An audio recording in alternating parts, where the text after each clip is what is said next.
Assalamualaikum warahmatullahi wabarakatuh. Hamdan wa syukran lillah amma ba'du. Puji dan syukur marilah kita panjatkan kehadirat Allah Subhanahu wa taala yang telah memberikan kita nikmat kesehatan, baik nikmat jasmani maupun nikmat rohani. Salawat beserta salam semoga tetap terlimpah curahkan kepada junjungan kita semua yakni Habibana wa Nabiyana Muhammad sallallahu alaihi wasallam. Yang terhormat, dosen pengampu mata kuliah penulisan dan publikasi ilmiah, Ibu Fadila Ayuding Tias MPD, serta teman-teman kelas 3C PAUD yang saya cintai dan saya banggakan. Izin memperkenalkan diri, nama saya Zulfa Mujahidah Sayuti, NIM 12321000082, dan juga dua rekan teman saya, yaitu Jordan Moharnika dengan NIM 123210090 dan Muhammad Kausar Pratama dengan NIM 1232100000103. Baik, kami dari kelompok 4 akan mempresentasikan sebuah materi yang berjudul Kerangka Publikasi Ilmiah. Teman-teman, seperti yang sudah kita bahas sebelumnya, ada yang disebut dengan karya ilmiah. Karya ilmiah adalah suatu karangan yang didasarkan pada hasil suatu penelitian yang kemudian ditulis secara sistematis berdasarkan pada fakta di lapangan dan juga dengan menggunakan pendekatan metode ilmiah.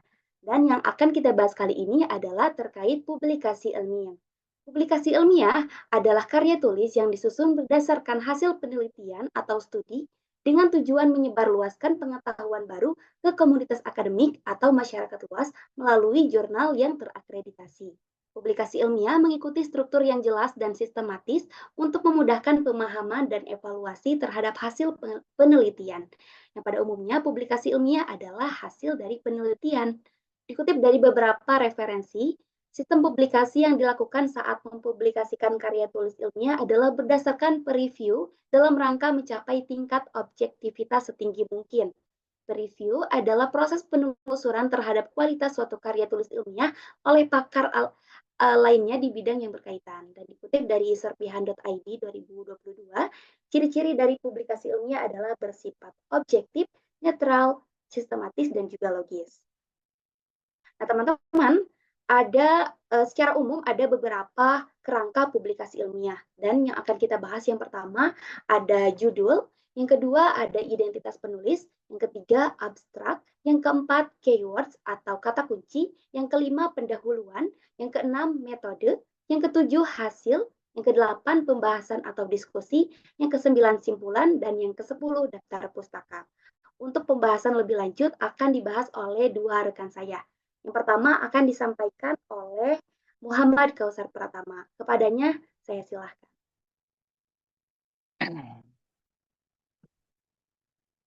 Oke, saya akan menjelaskan tentang judul ya. Judul adalah komponen penting yang memberikan gambaran tentang si penelitian. Judul yang baik harus ringkas, jelas, dan mencerminkan inti dari penelitian yang dilakukan. Judul karya ilmiah harus mencerminkan isi dan esensi dari keseluruhan karya secara jelas dan padat, sekaligus memikat minat pembaca untuk mengeksplorasi lebih lanjut. Menurut Gaster 2012 dalam buku yang berjudul How to Write and Publish a Scientific Paper. Judul harus memberikan informasi yang cukup agar pembaca mengetahui apakah artikel tersebut relevan dengan minat mereka. Oke, di sini ada identitas penulis. Identitas penulis mengacu nama penelitian serta aplikasi institusi di mana penulis bekerjakan atau penelitian dilakukan menurut Cargi dan Orkhorn 2013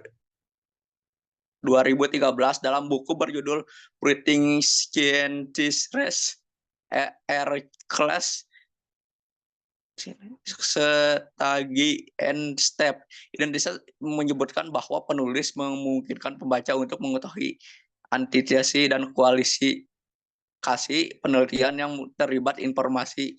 Ini penting untuk memastikan transparansi dan kredibilitas penelitian. Yang terus ada di sini ada abstrak. Asbak itu adalah ringkasan singkatan dari keseluruhan isi publikasi yang mencakup tujuan, metode, hasil, dan kesimpulan. Umumnya panjang asbak sekitar 1050 sampai 250 kata. Menurut Harley 2008 menyatakan bahwa asbak berfungsi sebagai alat untuk menarik penelitian pembaca dan memberikan ringkasan singkat isi artikel. Oke, di sini ada keyword ya. Keyword itu adalah kata atau kata kunci. Keyword atau kata kunci adalah istilah kunci yang digunakan untuk mencerminkan topik utama dalam artikel. Kata kunci membantu artikel agar mudah ditemukan dalam data ilmiah. Kata kunci yang efektif kata mempermudahkan pencarian artikel oleh penelitian lain melalui mesin pencarian atau identitas menurut Borga dan Dawson 2003. Pendahuluan memberikan latar belakang mengenal masalah yang diangkat dalam penelitian serta ditinjauan literatur yang relevan.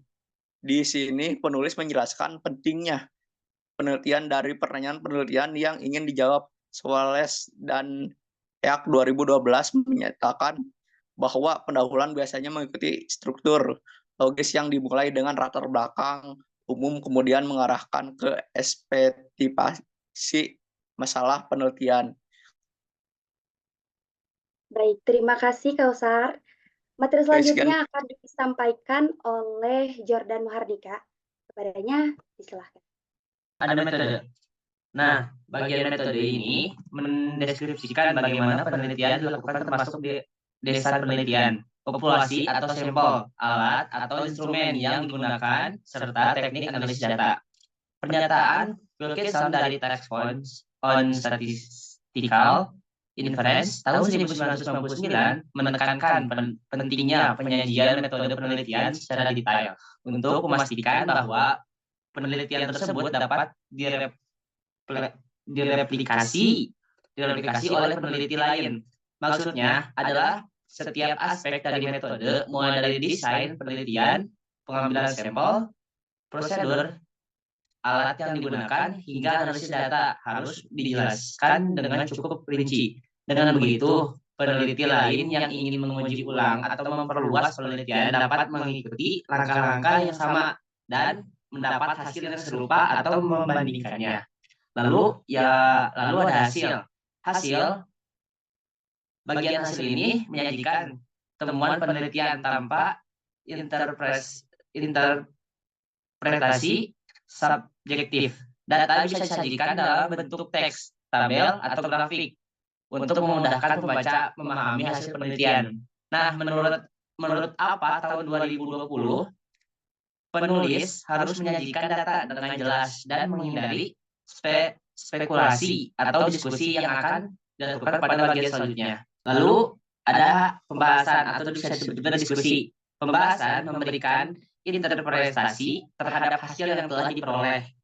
Pada bagian ini, penulis menghubungkan temuan dengan literatur sebelumnya, menginterpretasi data, serta menjelaskan implikasi dari penelitian.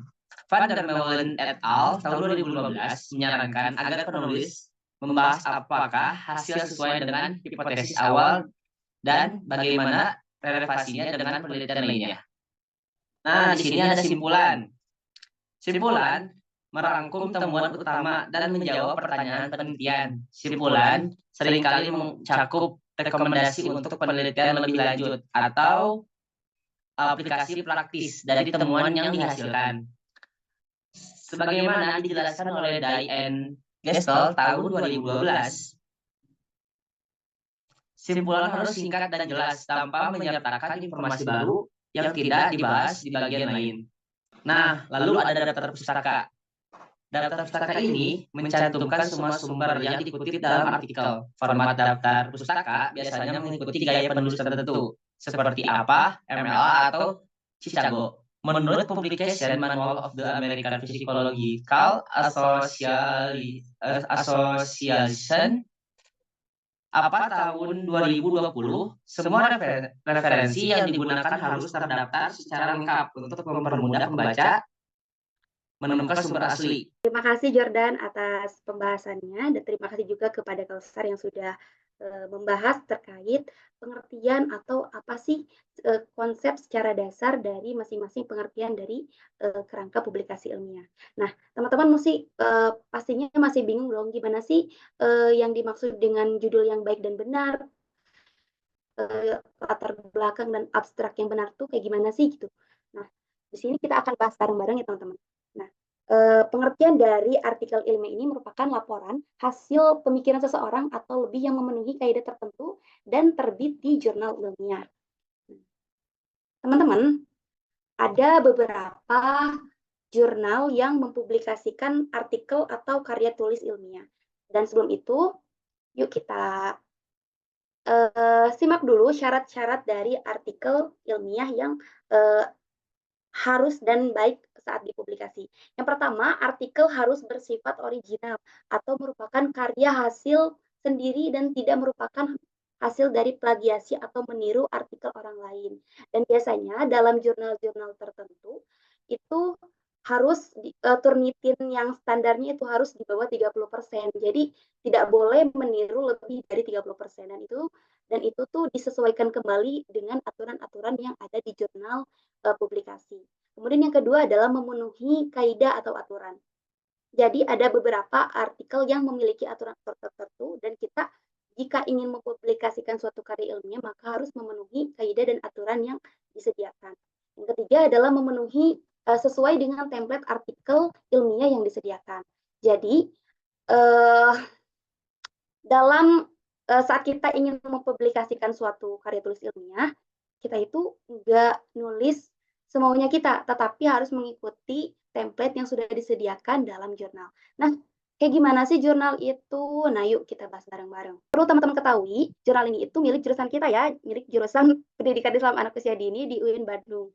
Salah satu beberapa contoh dari jurnal publikasi yang pertama adalah Japra atau Jurnal Pendidikan Rodatul Atfal. Jadi di sebelah sini teman-teman bisa download template-nya dan mengikuti aturan yang disediakan jika teman-teman ingin mempublikasikan suatu karya tulis ilmiah. Nah, seperti apa sih bentuknya? Seperti ini ya teman-teman. Nah, di sini ada judul artikel, penulisannya harus seperti apa, ukuran fontnya harus seperti apa, jenis fontnya seperti apa, dan lain sebagainya. Kemudian selanjutnya ada jurnal obsesi. Ini juga salah satu beberapa jurnal publikasi ilmiah. Namanya adalah jurnal obsesi. Di sini teman-teman bisa scrolling ke bawah dan di sini ada download template artikel. Teman-teman bisa mengikuti aturan yang ditentukan oleh jurnal obsesi. Contohnya seperti apa sih? Seperti ini ya teman-teman. Nah, ada perbedaan kan antara jurnal Japra dan juga jurnal obsesi. Oke, yang terakhir nih. Ini namanya jurnal lektura ya teman-teman. Atau gak tahu nih aku cara baca kayak gimana. Tapi ini tuh teman-teman bisa scroll ke bawah, ada template-nya juga dan bentuknya itu seperti ini teman-teman. Nah, beda kan dengan jurnal Japra dan juga jurnal obsesi. Nah, itu tuh tergantung kesepakatan atau aturan yang dibuat oleh jurnal-jurnal tersebut di lembaga-lembaga yang menerbitkan jurnal. Seperti itu. Oke, langsung aja ke pembahasan yang utama. Oh ya, sebelumnya aku tuh mau bilang kalau misalnya artikel ilmiah itu nggak cuman artikel yang kita tahu aja gitu. Artikel ilmiah itu mencakup skripsi, tesis, disertasi, paper, makalah, dan lain-lain. Tapi yang akan kita bahas pada umumnya adalah artikel yang dihasilkan dari hasil penelitian. Oke, langsung kita coba bahas. Yang pertama adalah tentang judul ya teman-teman. Oke, langsung saja kita menuju ke contohnya. Aku ngambil contoh dari Japra ya, Jurnal Pendidikan Rodatul Atfal. Yang gampang-gampang aja. Oke. Seperti yang sudah dibahas oleh Kausar tadi, bukan identitas, maksudnya judul. Judul adalah komponen penting yang memberikan gambaran tentang isi penelitian. Judul yang baik harus diringkas, jelas, dan mencerminkan inti dari penelitian yang dilakukan. Di sini tuh ada 3 poin ya teman-teman. Judul yang baik itu adalah judul yang bisa memberikan informasi kepada calon pembaca. Contohnya seperti ini, pembentukan sikap prososial anak usia dini melalui kegiatan ekstrakurikuler drama di TK IT Permata Haji Banjarnegara. Nah, teman-teman, saat kita lihat artikel ini, teman-teman pasti langsung oh ini adalah jurnal untuk bagaimana cara membentukkan sikap prososial anak usia dini melalui apa? Melalui kegiatan ekstrakurikuler drama. Jadi ada yang akan ditujunya dan ada metode yang dilakukan gitu. Di mana? Di TK IT Permata Haji Banjarnegara. Jadi judul itu sudah mencakup apa yang akan dibahas melalui apa dan di mana gitu. Jadi yang bisa orang lain tuh menggambarkan oh isinya itu akan seperti ini melalui kegiatan ini dan dilakukan di mana seperti itu ya untuk kurang lebihnya. Kemudian selanjutnya adalah identitas penulis. Identitas penulis mencakup nama peneliti serta afiliasi institusi di mana penulis bekerja atau penelitian dilakukan. Nah, penulis itu bisa lebih dari satu ya teman-teman, nggak bisa 1, 2, 3 dan seterusnya, dan harus berafiliasi dengan penulis itu berasal gitu. Contohnya ini adalah dari Amalia Nurbaiti dan Novan Ardiwiyani yang berasal atau berafiliasi dari UN Prof. Kiai Haji Saifuddin Zuhri Purwokerto. Nah, kalau misalnya beda-beda nih asalnya, misalnya di sini ada Amalia Nurbaiti dari UIN Prof. Kiai Haji Saifuddin, terus ada Jordan Muharnika dari UN Sunan Gunung Jati Bandung. Nah, itu tuh bisa ditulis semuanya gitu di sini. Dan dikasih penomoran supaya orang-orang tuh tahu kalau misalnya Jordan tuh afiliasinya di mana? Oh, di UIN Bandung. Kalau misalnya Amalia tuh di mana? Oh, di UIN Prof. Kiai Haji Saifuddin. Jadi seperti itu ya teman-teman, penulisan untuk identitas dari penulisnya. Kemudian selanjutnya adalah abstrak. Nah, seperti yang sudah dijelaskan oleh Kausar, abstrak adalah ringkasan singkat dari keseluruhan isi publikasi yang mencakup tujuan, metode, hasil, dan juga kesimpulan. Nah, di sini itu sudah sangat-sangat lengkap ya, karena ini sudah dipublikasikan, berarti otomatis sudah memenuhi syarat dari abstrak itu sendiri. Yang pertama, seperti yang sudah saya kasih tanda ya, maksudnya, sini tuh ada sedikit latar belakang tentang sikap profesional anak usia dini untuk penting, bukan latar belakang, lebih ke ya prakata gitu ya mungkin maksudnya. Kemudian selanjutnya adalah tujuan. Tujuan dari penelitiannya itu seperti apa? Tujuannya adalah sudah tersedia di sini. Tujuan untuk mengetahui dan mendeskripsikan bla bla bla bla. Kemudian metodenya seperti apa? Di sini juga sudah dijelaskan di abstrak. Penelitiannya menggunakan penelitian deskriptif, kualitatif dan lain-lain. Kemudian hasilnya juga seperti apa? Hasilnya langsung dicantumkan di abstrak. Bukan ini ya, Kausar tadi dibacanya abstrak. Nah, di situ tuh harus dicantumkan hasil dari penelitian itu seperti apa. Oh, kayak gini. Dan kesimpulannya apa? Oh, ini. Jadi, tanpa membaca seluruh isi artikel, orang-orang sudah tahu, oh, ini tuh seperti ini, metodenya seperti ini, kemudian hasilnya seperti ini, dan kesimpulannya seperti ini. Gitu. Oke? Intinya kalau untuk membuat abstrak harus mencakup semuanya ya, supaya calon pembaca sudah tahu gambaran dari keseluruhannya. Selanjutnya adalah keywords atau kata kunci. Nah, keywords adalah istilah-istilah yang digunakan untuk mencerminkan topik utama dalam artikel. Kata kunci membantu artikel agar mudah ditemukan dalam database ilmiah. Jadi kalau teman-teman misalnya mau mencari artikel tentang apa ini? Pembentukan sikap prososial anak usia dini. Nah, teman-teman bisa cari kata kuncinya itu anak usia dini, ekstrakurikuler drama, atau sikap prososial. Jadi memudahkan untuk pencarian. Kayak misalnya teman-teman mau nyari di Google Scholar. Nah, bisa teman-teman nggak usah langsung ke judulnya. Bisa tulis kuncinya anak usia dini. Nah, nanti bakal muncul nih salah satunya ini. Gitu. Ngerti nggak? Oke, kurang lebih seperti itu ya. Nah, ini tuh abstrak dalam bahasa Inggrisnya. Selanjutnya adalah pendahuluan. Pendahuluan itu memberikan latar belakang mengenai masalah yang diangkat dalam penelitian, serta tujuan literatur yang relevan. Dan di sini penulis menjelaskan pentingnya penelitian dan pernyataan penelitian yang ingin dijawab. Nah, penelitian untuk penelitian, mohon maaf, dalam pendahuluan untuk penelitian yang bersifat kuantitatif itu dimulai dari yang umum dulu ke khusus. Kalau penelitian kualitatif dari khusus dulu baru ke umum. Jadi dari secara general baru ke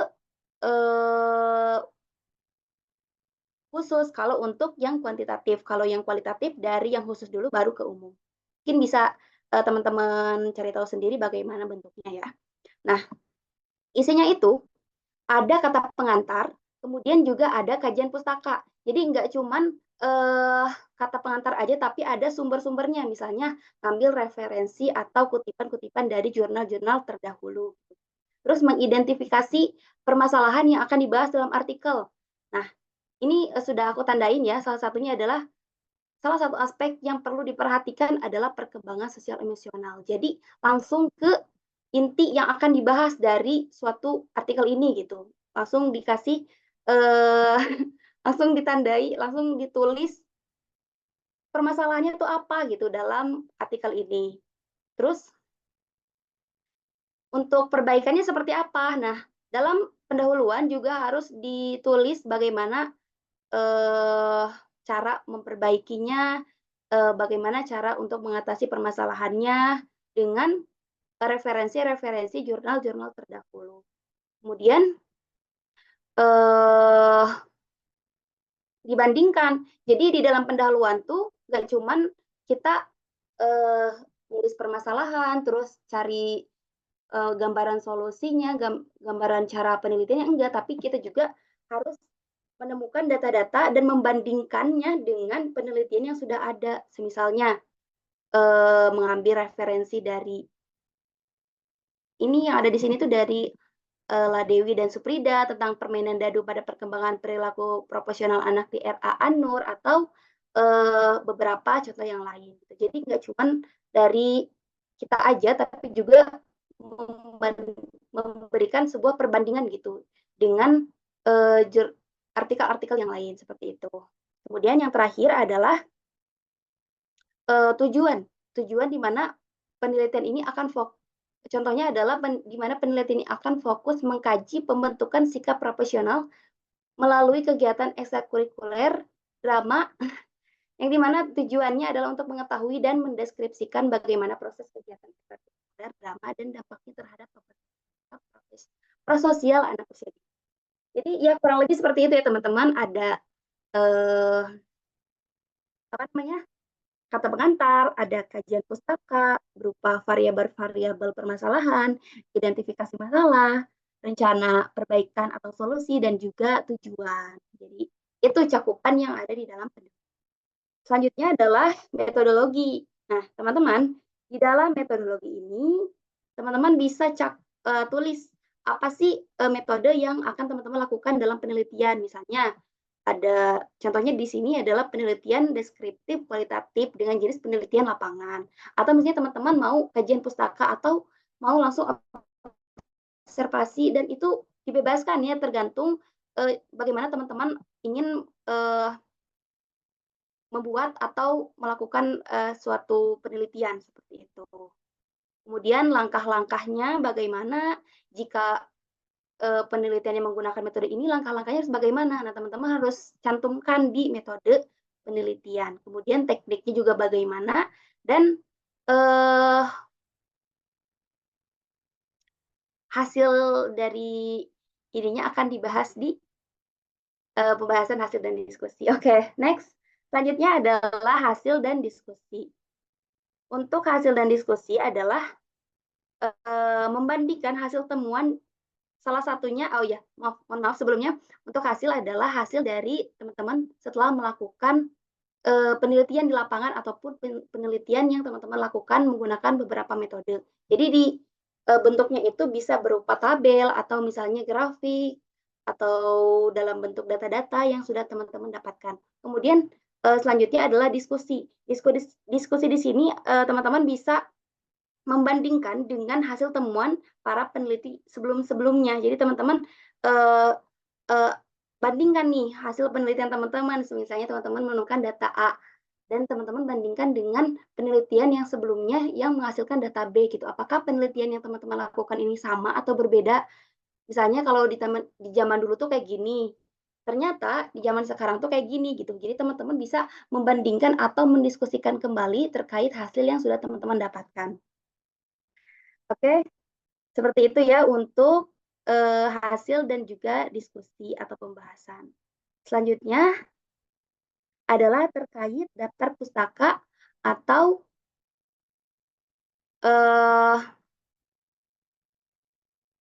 enggak ya teman-teman, mohon maaf. Selanjutnya adalah simpulan. Nah, simpulan di sini itu adalah hasil dari seluruhnya.